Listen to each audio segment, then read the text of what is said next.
was one of David's sons. Not much is mentioned about him in the Bible until near the end of David's life.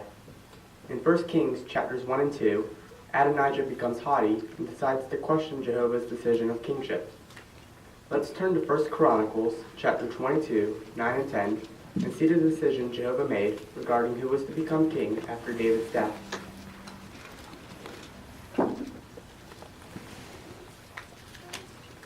It reads, "Look, you will have a son who will be a man of peace, and I will give him rest from all his enemies who surround him, for Solomon will be his name, and I will grant Israel peace and quiet in his days.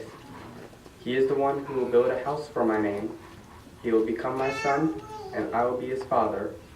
He will firmly establish the throne of his kingship over Israel forever." Adonijah was attempting to become king, changing Jehovah's decision to have Solomon take the throne after David. In 1 Kings chapter 1, verse 5, it says, "He was exalting himself, saying, 'I am going to be king,' even making a chariot with horsemen and 50 men to run along with it." In verse 7, it shows he gained help and support of prominent men, Joab, the head of the army, and Abiathar, the head of the priesthood. He even went as far as to hold a party in favor of his kingship, sacrificing fattened animals and inviting all his brothers and David's sons, as well as David's servants.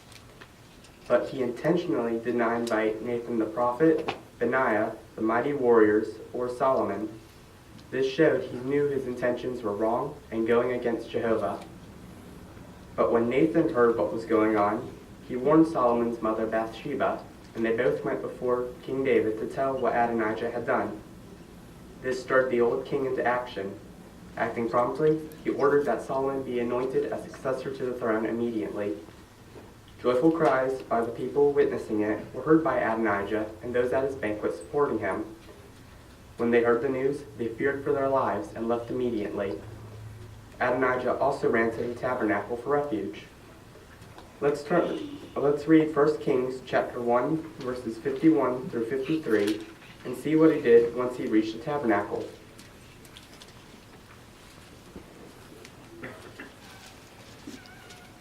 It reads, "The report was made to Solomon. Here, Adonijah has become afraid of King Solomon, and he has taken hold of the horns of the altar, saying, 'Let King Solomon first swear to me that he will not put his servant to death by the sword.'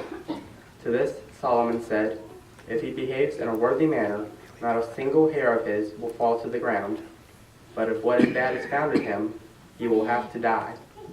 So King Solomon sent for him to be brought down from the altar. Then he came in and bowed down to King Solomon, after which Solomon said to him, 'Go to your own house.'" So Solomon was willing to forgive Adonijah, letting him go free only if he promised to behave from then on. But after David's death, Adonijah once again showed his disrespect for not only Jehovah's laws, but Solomon as well, ultimately leading to Solomon having Adonijah put to death. So how is this an example for us not to question Jehovah's decisions? Well, today, elders make decisions that affect the congregation. However, they make sure that they do not go beyond the things written in God's Word. They also follow closely the direction they receive from the faithful slave, who in turn follow the direction given by Jehovah. So as faithful, humble brothers and sisters, we should view it as our duty to follow and uphold the direction and decisions given by the elders and the faithful and discreet slave.